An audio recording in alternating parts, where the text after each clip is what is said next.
¿Te has sentido alguna vez demasiado cómodo en tu vida? ¿Tan seguro de tus posesiones que olvidaste lo que realmente importa? La antigua Laodicea era exactamente así, una próspera metrópoli donde el dinero fluía abundantemente.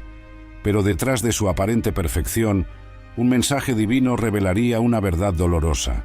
Su riqueza material escondía una alarmante pobreza espiritual. Esta es la historia de la Iglesia que recibió la más dura advertencia de Jesús en el libro de Apocalipsis. La Odisea se alzaba imponente en el valle del río Lico, en la antigua región de Frigia, la actual Turquía. Fue fundada por el rey Seleucida Antíoco, segundo en el tercer siglo antes de Cristo, y la ciudad recibió su nombre en honor a su esposa, Laodice. En el primer siglo de la era cristiana, cuando el apóstol Juan recibió la revelación divina, Laodicea ya se había convertido en uno de los centros comerciales más importantes de Asia Menor. Las caravanas llegaban a diario por los caminos bien pavimentados, trayendo mercancías exóticas y llevándose los productos por los que Laodicea era famosa. La ciudad no tenía su propia fuente de agua, sino que dependía de acueductos que traían agua desde las fuentes termales de Hierápolis, situada a varios kilómetros de distancia. Cuando esa agua caliente llegaba a Laodicea, ya estaba tibia, ni refrescante como las aguas frías de Colosas, ni medicinal como las aguas calientes de Hierápolis. Era simplemente tibia, una característica que Jesús usaría de manera simbólica en su mensaje a la iglesia local. El paisaje urbano estaba dominado por edificios suntuosos, un gran teatro, un estadio, baños públicos y templos dedicados a deidades paganas.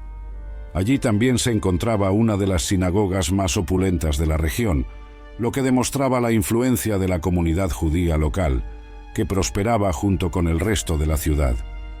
Entre todas las ciudades de la provincia de Asia, la Odisea se destacaba por tres industrias principales, que eran el fundamento de su economía floreciente y la fuente de un inmenso orgullo para sus habitantes. Primero, la ciudad era conocida por su comercio bancario. Las casas de cambio de la Odisea eran famosas en todo el Imperio Romano, y muchos ciudadanos se enriquecieron con operaciones financieras. La ciudad era tan próspera que cuando un terremoto devastador azotó la región en el año 64 después de Cristo, la Odisea rechazó la ayuda que el emperador Nerón ofreció para la reconstrucción. Los laodicenses prefirieron usar sus propios recursos, demostrando su autosuficiencia y riqueza. Segundo, la Odisea era célebre por su industria textil, especialmente por la producción de una lana negra especial, obtenida de ovejas criadas en los valles de alrededor. Esa lana se utilizaba para confeccionar mantos y prendas de lujo que se exportaban a todo el Imperio Romano. Tercero, la ciudad albergaba una famosa escuela de medicina asociada al templo de Asclepio, el dios griego de la curación. Allí se producía el famoso colirio de la Odisea, un ungüento oftálmico elaborado con polvo de Frigia, empleado para tratar diversas enfermedades oculares comunes en la región. Estos tres elementos, bancos, fábricas textiles y productos medicinales, estaban tan ligados a la identidad de la ciudad que Jesús los emplearía de forma metafórica en su mensaje a la iglesia local. Las semillas del cristianismo probablemente fueron sembradas en la Odisea durante el ministerio de Pablo en Éfeso, cuando el evangelio se propagó por toda la provincia de Asia. Si bien no hay evidencia de que Pablo visitara personalmente la Odisea, el apóstol menciona a la iglesia en su carta a los colosenses, mostrando su preocupación por los creyentes de aquella ciudad. En la carta a los colosenses, Pablo escribe: «Quiero que sepáis cuán gran lucha sostengo por vosotros y por los que están en la Odisea». Colosenses 2, versículo 1. Más adelante pide: «Y cuando esta carta haya sido leída entre vosotros, haced que también se lea en la iglesia de los laodicenses, y la que llegó de la Odisea, leedla también vosotros». Colosenses 4, versículo 16. Estos pasajes indican que Pablo había escrito una carta a los laodicenses, la cual, lamentablemente, no se conservó en las Escrituras. La iglesia en la Odisea Probablemente se reunía en las casas de algunos de los creyentes más adinerados, como era habitual en el cristianismo primitivo. Situada en una ciudad próspera, la congregación estaba compuesta por personas de diversas clases sociales, entre ellos comerciantes, artesanos y posiblemente algunos banqueros y médicos. La abundancia material de la ciudad influyó inevitablemente en la Iglesia, que fue absorbiendo poco a poco el espíritu de autosuficiencia y comodidad que impregnaba la Odisea. Con el paso de los años, mientras la ciudad prosperaba materialmente, la iglesia de la Odisea empezó a mostrar señales de declive espiritual. A diferencia de otras iglesias mencionadas en Apocalipsis, como Esmirna y Filadelfia, que enfrentaban persecución, o Pérgamo y Tiatira, que luchaban contra falsas doctrinas, la iglesia de la Odisea no encaraba amenazas externas significativas ni graves herejías internas. El problema de la Odisea era más sutil, la acomodación. Los creyentes se habían acostumbrado a su vida confortable y próspera, y eso se reflejaba en su actitud espiritual. No había fervor en su adoración, ni dedicación intensa en su servicio. Tampoco había un rechazo total de la fe, sino una religiosidad tibia e indiferente. La congregación seguía reuniéndose, manteniendo las formas exteriores del culto cristiano, pero sin el poder transformador del Espíritu Santo. El ambiente de prosperidad material había creado una falsa sensación de seguridad que enmascaraba su verdadera condición espiritual. Los laodicenses creían no necesitar nada ni a nadie, ni siquiera a Dios. Esa actitud de autosuficiencia era exactamente lo contrario de lo que Jesús había enseñado sobre la dependencia de Dios y la necesidad de una entrega total. Los laodicenses habían olvidado las palabras del Señor: «Separados de mí, nada podéis hacer». Juan 15, versículo 5. Hacia el año 95 después de Cristo, durante el reinado del emperador Domiciano, el apóstol Juan se hallaba exiliado en la isla de Patmos a causa de la palabra de Dios y del testimonio de Jesús. Apocalipsis 1, versículo 9. Fue allí, en esa pequeña isla rocosa del mar Egeo, donde Juan recibió la extraordinaria revelación que se convertiría en el último libro del Nuevo Testamento. En su visión, Juan vio al Cristo glorificado, quien le ordenó: «Escribe en un libro lo que ves y envíalo a las 7 iglesias: Éfeso, Esmirna, Pérgamo, Tiatira, Sardis, Filadelfia y la Odisea». Apocalipsis 1, versículo 11. Estas 7 iglesias eran congregaciones reales de la provincia romana de Asia, formando una especie de circuito postal en semicírculo, con la Odisea como la última de la lista. Juan describió al Cristo glorificado como alguien que tenía en su diestra 7 estrellas y que andaba en medio de los 7 candelabros de oro. Apocalipsis 1, versículo 20. Las estrellas representaban a los ángeles o mensajeros de las 7 iglesias, y los candelabros representaban a las propias iglesias. Esta imagen mostraba que, pese a todas sus fallas, Cristo seguía presente entre sus iglesias, cuidándolas y conociendo a la perfección su verdadera condición. Para cada una de las 7 iglesias, Cristo tenía un mensaje específico que reflejaba la situación particular de cada congregación. Algunas recibieron elogios, otras advertencias, y algunas una mezcla de ambas. El mensaje para la Odisea, sin embargo, fue el más severo de todos. Y al ángel de la iglesia en la Odisea escribe: «Esto dice el Amén, el testigo fiel y verdadero, el principio de la creación de Dios». Apocalipsis 3, versículo 14. Así comenzaba la carta de Cristo a la iglesia de la Odisea, transmitida por medio de Juan. El mensaje empezaba con una autodescripción de Cristo como el Amén, término hebreo que significa verdaderamente o así sea, indicando su autoridad absoluta. También se presentaba como el testigo fiel y verdadero, en contraste con la infidelidad de los laodicenses, y como el principio de la creación de Dios, reafirmando su papel como origen y Señor de toda la creación. A continuación, venía el diagnóstico contundente: «Conozco tus obras, que ni eres frío ni caliente. Ojalá fueras frío o caliente. Así, porque eres tibio, y no frío ni caliente, estoy por vomitarte de mi boca. Apocalipsis 3, versículos 15 y 16. Esta analogía hubiera sido comprendida de inmediato por los laodicenses. El agua que llegaba a la ciudad a través de los acueductos estaba tibia al perder el calor medicinal de las fuentes termales de Hierápolis, sin la refrescante frialdad de las aguas de Colosas. Era agua que no servía bien para ningún propósito, ni para curar, ni para refrescar. Del mismo modo, la iglesia de la Odisea no estaba ni totalmente consagrada a Cristo, caliente, ni completamente en contra de Él, fría. Su religiosidad tibia era más repulsiva para Cristo que un rechazo abierto, pues representaba indiferencia y falsedad. La carta continuaba con una denuncia todavía más fuerte de la verdadera condición de la iglesia. Porque dices, soy rico, y me he enriquecido, y de ninguna cosa tengo necesidad, y no sabes que tú eres desdichado, miserable, pobre, ciego y desnudo. Apocalipsis 3, versículo 17. Los laodicenses estaban engañados respecto a su condición espiritual. Se veían a sí mismos como ricos y autosuficientes, reflejando la prosperidad material de la ciudad. Creían no necesitar nada, ni siquiera a Dios. Esta actitud revelaba un orgullo profundo y una falsa seguridad basada en riquezas terrenales. La realidad, sin embargo, era muy distinta. A los ojos de Cristo, que ve más allá de las apariencias, los laodicenses eran desdichados, miserables, pobres, ciegos y desnudos.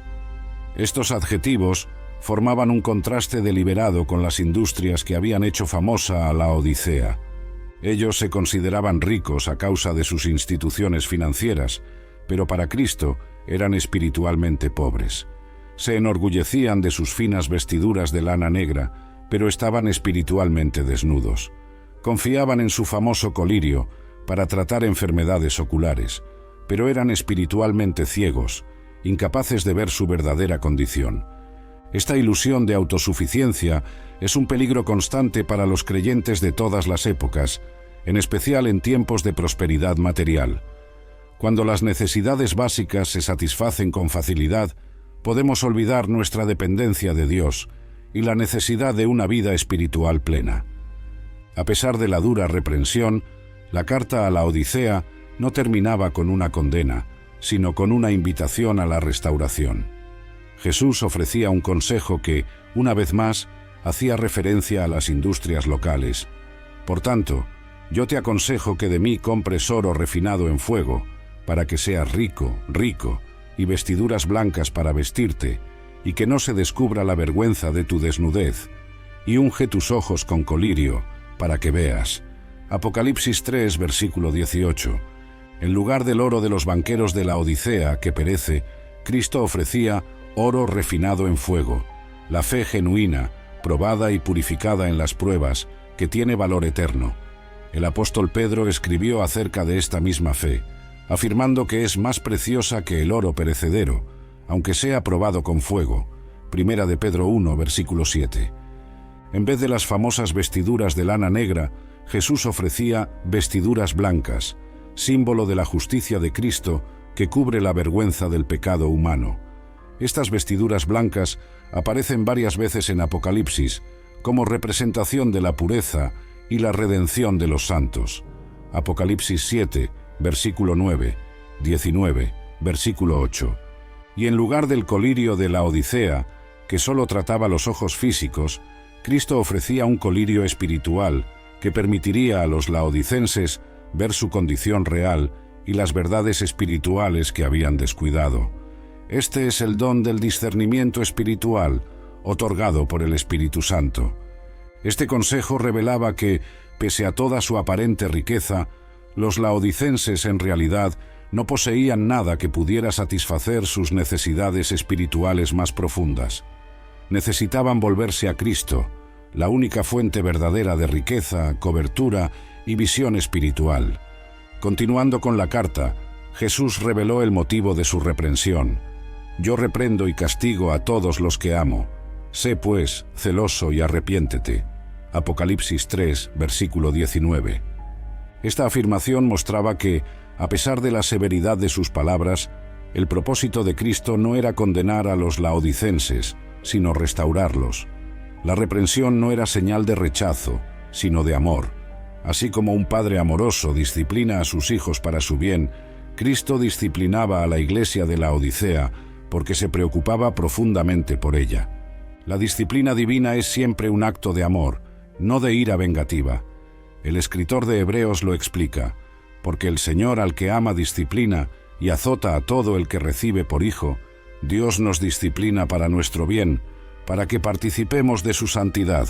Hebreos 12, versículos 6 y 10. La respuesta adecuada a la disciplina divina es el arrepentimiento sincero.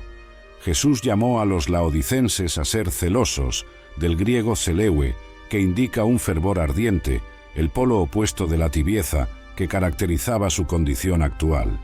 En lugar de indiferencia, Cristo deseaba ver en ellos un anhelo apasionado de restaurar su relación con Él. El arrepentimiento implica algo más que sentir remordimiento. Requiere un cambio completo de pensamiento y dirección. Para los laodicenses significaba abandonar su autosuficiencia ilusoria y volver a depender totalmente de Cristo. Implicaba reconocer su pobreza espiritual y buscar la verdadera riqueza que solo Cristo podía ofrecer. La parte más conmovedora de la carta a la Odisea aparece a continuación. «He aquí, yo estoy a la puerta y llamo. Si alguno oye mi voz y abre la puerta, entraré a él, y cenaré con él, y él conmigo». Apocalipsis 3, versículo 20. Este pasaje revela una verdad sorprendente. A pesar de la lamentable condición espiritual de la iglesia de la Odisea, Cristo no los había abandonado. Por el contrario, estaba cerca, tan cerca como alguien que golpea a la puerta de una casa pidiendo entrar. La imagen de Jesús, llamando a la puerta, ha inspirado numerosas pinturas e interpretaciones a lo largo de los siglos. Lo que hace tan poderosa esta escena es que muestra tanto la iniciativa divina como el respeto de Cristo por la libertad humana. Jesús toma la iniciativa de acercarse y tocar, pero no fuerza su entrada. Espera a que alguien escuche su voz y voluntariamente abra la puerta. La invitación a cenar juntos tiene un profundo significado en la cultura del Oriente Medio, donde compartir una comida representa comunión íntima y amistad duradera. Jesús no ofrecía una simple visita, sino una restauración completa de la relación, una comunión profunda con Él. Esta oferta iba dirigida no solo a la Iglesia como un todo, sino también a cada individuo. Si alguno oye mi voz. Incluso en una congregación tibia y engañada, Cristo reconocía la posibilidad de que hubiera personas dispuestas a responder a su llamado y a abrirle la puerta del corazón. La carta a la Odisea concluía con una promesa extraordinaria. Al que venciere, le concederé que se siente conmigo en mi trono, así como yo he vencido y me he sentado con mi Padre en su trono. Apocalipsis 3, versículo 21. Cada una de las 7 cartas a las iglesias de Asia incluía una promesa específica al que venciere. Para los laodicenses, la promesa era la más elevada de todas: compartir el trono de Cristo y participar de su reinado eterno. Esta promesa reforzaba la idea de la intimidad con Cristo, presentada en la imagen de la cena compartida. No solo Cristo entraría en la casa del creyente para cenar juntos, sino que también llevaría a esa persona a su propio hogar celestial y compartiría con ella su autoridad. Sentarse en un trono simboliza autoridad, gobierno y dignidad real. Cristo prometía a los laodicenses que, si vencían su tibieza y su autosuficiencia, serían elevados a una posición de honor y gobierno espiritual con Él. Lo más notable es que Jesús se presentaba como modelo de esa victoria, así como yo también vencí. Cristo enfrentó y venció tentaciones, sufrimientos e incluso la muerte. Su resurrección y ascensión lo llevaron al trono celestial, a la diestra del Padre. Ahora ofrecía a los creyentes la oportunidad de recorrer el mismo camino de victoria. Esta promesa resaltaba un principio fundamental del reino de Dios. El sufrimiento precede a la gloria. La cruz viene antes que la corona. Para los laodicenses, acostumbrados a la comodidad y a la prosperidad, este mensaje era un recordatorio necesario de que el verdadero discipulado implica sacrificio y perseverancia. Aunque la carta a la Odisea iba dirigida a una iglesia histórica real del primer siglo, muchos intérpretes bíblicos han visto también en ella un significado profético más amplio, representando la condición de numerosas iglesias en los últimos tiempos antes del regreso de Cristo. En la interpretación histórica de las 7 iglesias de Apocalipsis, la Odisea se asocia a menudo con la era final de la Iglesia, marcada por la prosperidad material, un compromiso superficial con la fe y la indiferencia espiritual, rasgos evidentes en gran parte del mundo cristiano moderno, sobre todo en sociedades prósperas. La tibieza espiritual y la autosuficiencia ilusoria que caracterizaban a la Odisea son tentaciones especialmente fuertes en épocas de abundancia material y libertad religiosa. Cuando los creyentes no enfrentan persecución ni escasez, es fácil caer en una práctica religiosa cómoda, pero sin poder, conservando las formas externas de la fe sin su esencia interior. El mensaje profético de la carta a la Odisea es una advertencia para que la Iglesia de todas las épocas, y en especial la de los tiempos finales, permanezca alerta frente a la tentación de la acomodación y el compromiso superficial. Es un llamado a una fe auténtica, apasionada y transformadora, incluso en medio de la comodidad y la prosperidad. Las excavaciones arqueológicas en el yacimiento de la antigua Laodicea, en la actual Turquía, han confirmado muchos de los detalles que las escrituras mencionan acerca de la ciudad. Los restos de las antiguas estructuras urbanas, incluidos el acueducto, el teatro, el estadio y las termas, testifican la riqueza y el desarrollo que la ciudad tuvo en el primer siglo. El hallazgo de antiguos talleres textiles e instalaciones para el procesamiento de la lana confirma la importancia de la industria textil en la economía local. También se han descubierto vestigios relacionados con la medicina, entre ellos instrumentos quirúrgicos y recipientes que probablemente contenían medicamentos, lo que corrobora la fama de la escuela médica de la Odisea y sus productos farmacéuticos.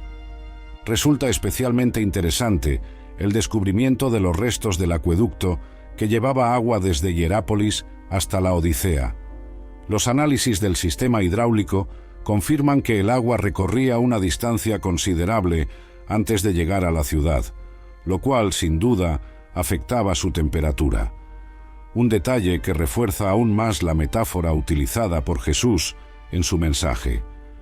Las ruinas de varios templos paganos halladas en la ciudad dan fe del ambiente religiosamente sincrético en el que vivían los cristianos de la Odisea. También se hallaron restos de lo que podría haber sido una de las primeras basílicas cristianas de la región, posiblemente construida en los siglos III o IV, mucho tiempo después de la época de la Carta de Apocalipsis, cuando los cristianos ya podían adorar en edificios públicos. Los artefactos descubiertos en la Odisea, monedas, joyas, utensilios domésticos de alta calidad, confirman el elevado nivel de vida de muchos de sus habitantes, lo que ayuda a comprender cómo la prosperidad material pudo influir en la actitud espiritual de la iglesia local. A pesar de toda su riqueza e importancia, la antigua Laodicea ya no existe como ciudad habitada. El lugar fue abandonado tras una serie de terremotos devastadores e invasiones a lo largo de los siglos, aunque fue reconstruido en varias ocasiones después de desastres anteriores.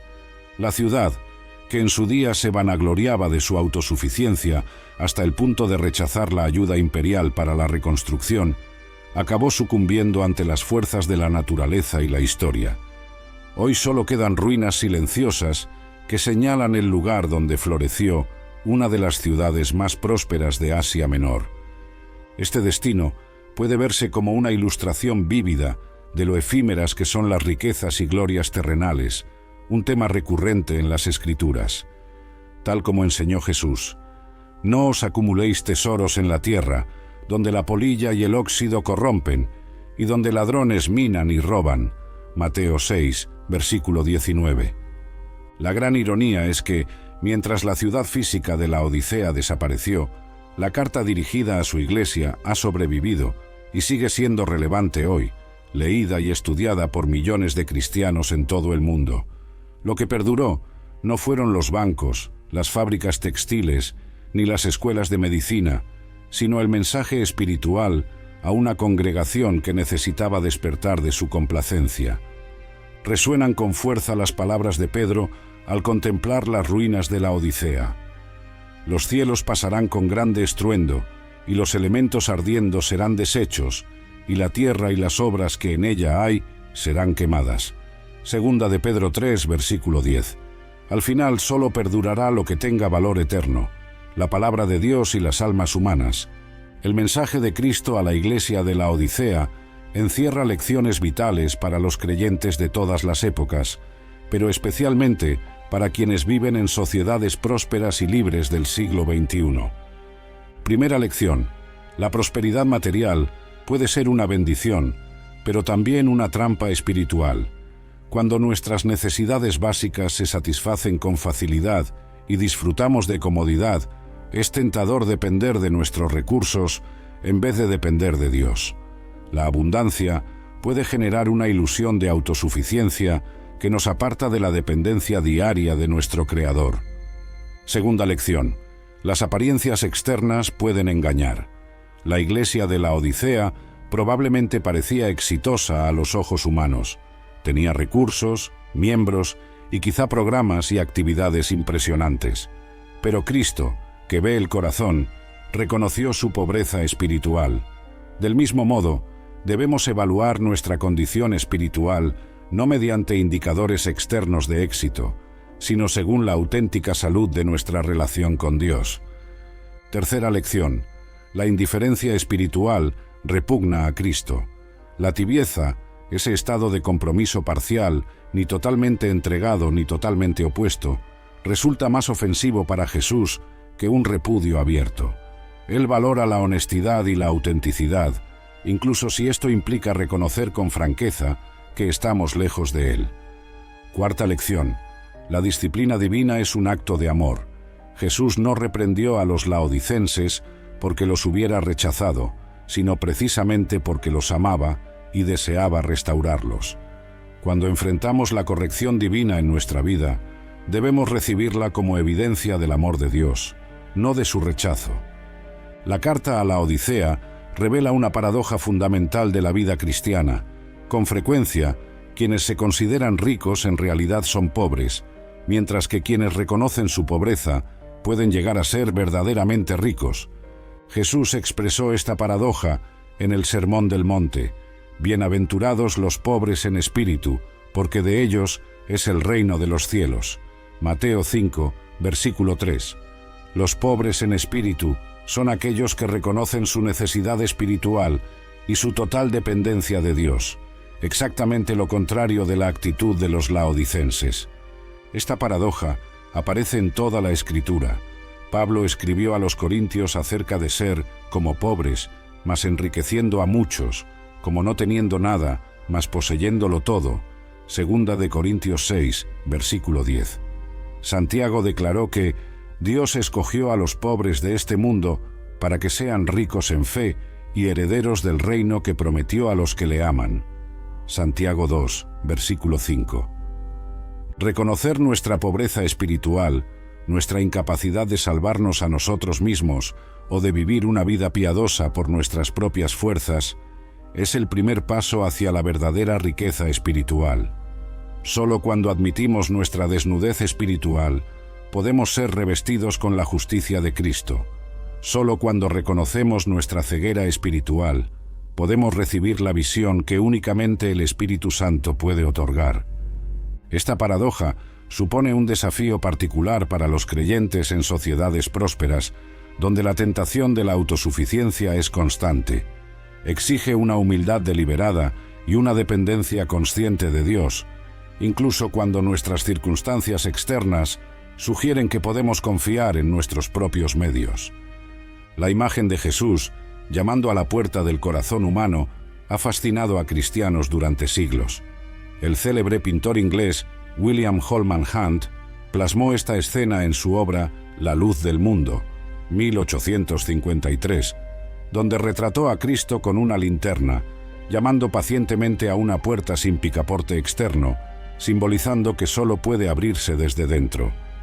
Esta imagen encierra verdades profundas acerca de la relación entre Dios y la humanidad. Primero, muestra la iniciativa divina para la reconciliación. Cristo no espera pasivamente a que nos acerquemos a Él. Toma la iniciativa de buscarnos, como un pastor busca a la oveja perdida o como un padre espera el regreso del hijo pródigo. Segundo, revela el respeto divino por la libertad humana. Aunque Cristo podría forzar su entrada en nuestra vida, elige llamar y aguardar a que lo invitemos a pasar. El amor genuino siempre respeta la libertad del ser amado, no coacciona ni manipula. Tercero, promete una comunión íntima. La invitación a compartir una cena no es una visita formal, sino una oferta de amistad estrecha y una comunión constante. En la cultura del Oriente Medio, compartir la mesa es uno de los símbolos más potentes de aceptación e intimidad. Esta imagen nos recuerda que, por muy lejos que nos hayamos alejado de Dios, o por muy tibios y egocéntricos que seamos, Cristo sigue llamando a la puerta de nuestro corazón. Su paciencia es inagotable, su amor inmutable, su deseo de restauración inquebrantable. El mensaje central de la carta a la Odisea, como el de tantos otros pasajes bíblicos, es un llamado al arrepentimiento. Sé pues celoso y arrepiéntete, ordenó Jesús a los creyentes laodicenses. Apocalipsis 3, versículo 19. El arrepentimiento bíblico va mucho más allá del simple remordimiento por los errores cometidos. La palabra griega metanoia, traducida como arrepentimiento, significa literalmente un cambio de mente que conlleva un cambio de dirección en la vida. Implica un reconocimiento sincero del pecado, una confesión honesta delante de Dios y una determinación genuina de abandonar el camino equivocado y seguir el camino de Dios. Para los laodicenses, el arrepentimiento significaba dejar atrás su ilusión de autosuficiencia y reconocer su profunda necesidad de Cristo. Significaba dejar de confiar en sus riquezas materiales y buscar las verdaderas riquezas espirituales que solo Cristo podía darles. Implicaba reemplazar su tibieza espiritual por un celo ferviente por la causa del Señor. Este mismo llamado resuena a lo largo de los siglos para la Iglesia contemporánea, sobre todo para quienes viven en circunstancias semejantes a las de los laodicenses. El arrepentimiento comienza con una evaluación honesta de nuestra condición espiritual, no a los ojos de los hombres, sino a los ojos de Dios. Continúa con la confesión humilde de nuestra complacencia espiritual y de nuestra confianza excesiva en los recursos materiales, y culmina en una renovación de la consagración a Cristo, permitiendo que Él entre de nuevo en el centro de nuestra vida y de nuestras iglesias. Al que venciere, le concederé que se siente conmigo en mi trono, así como yo he vencido y me he sentado con mi Padre en su trono. Apocalipsis 3, versículo 21. Esta extraordinaria promesa cierra la carta a la Odisea y presenta un destino glorioso para quienes superen su lamentable estado espiritual. En la cultura antigua, el trono simbolizaba la máxima autoridad y la posición de honor. Compartir el trono con alguien implicaba compartir su poder, su prestigio y su autoridad. Jesús ofrecía a los laodicenses no solo perdón o tolerancia, sino un lugar de honor y autoridad en su reino eterno. Esta promesa coincide con otras enseñanzas del Nuevo Testamento acerca del destino final de los creyentes. Pablo escribió a los romanos que somos herederos de Dios y coherederos con Cristo. Romanos 8, versículo 17.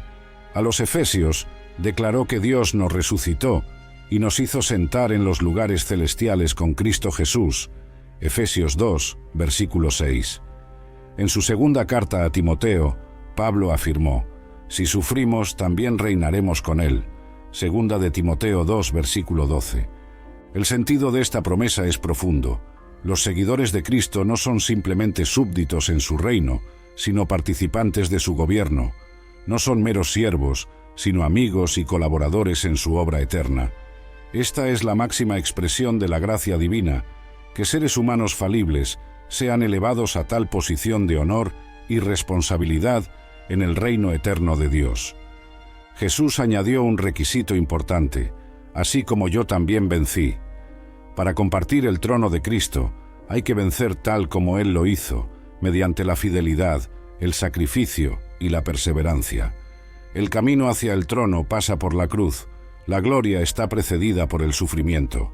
La carta a la Odisea concluye con una exhortación que se repite en cada una de las 7 cartas. El que tenga oído, oiga lo que el Espíritu dice a las iglesias. Apocalipsis 3, versículo 22. Esta frase final subraya varios puntos importantes. Primero, la relevancia de la receptividad espiritual. El que tenga oído no se refiere solo a la capacidad física de oír, sino a la disposición interna de escuchar, entender y obedecer. Jesús usaba a menudo esta expresión en sus enseñanzas para recalcar la necesidad de abrirse de verdad a la verdad divina. Segundo, la procedencia divina del mensaje.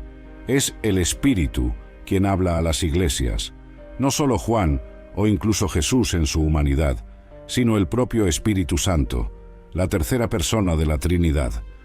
Esto le otorga a la carta la más alta autoridad posible. Tercero, la aplicabilidad universal del mensaje. Aunque cada carta iba dirigida a una iglesia específica en una situación histórica particular, la exhortación a oír va dirigida a todos los que tengan oídos, es decir, a todos los creyentes de todas las épocas y lugares. Los mensajes a las 7 iglesias no son únicamente documentos históricos, sino palabras vivas de Dios para su iglesia en todas las generaciones. El mensaje a la Odisea, por tanto, no es solo un juicio sobre una congregación que ya no existe, sino una advertencia permanente para la iglesia actual. Las mismas tentaciones que afrontaron los laodicenses, complacencia espiritual, falsa seguridad basada en la prosperidad material y un compromiso superficial con la fe, siguen amenazando al pueblo de Dios hoy. Pero la misma promesa sigue vigente. Cristo continúa llamando a la puerta y ofreciendo restauración e intimidad a todos los que lo reciban. La invitación divina a una fe renovada, a un compromiso más profundo y a una comunión más íntima permanece siempre abierta, tanto para las personas como para las congregaciones y para toda la Iglesia. La historia de la Iglesia en la Odisea es un recordatorio poderoso de que la prosperidad externa puede enmascarar una profunda pobreza espiritual, pero también de que ningún estado de declive queda fuera del alcance restaurador de Cristo. Para todos aquellos que abren la puerta al Cristo que llama, existe la esperanza de una nueva comunión con Él y la gloriosa promesa de compartir su trono en la eternidad.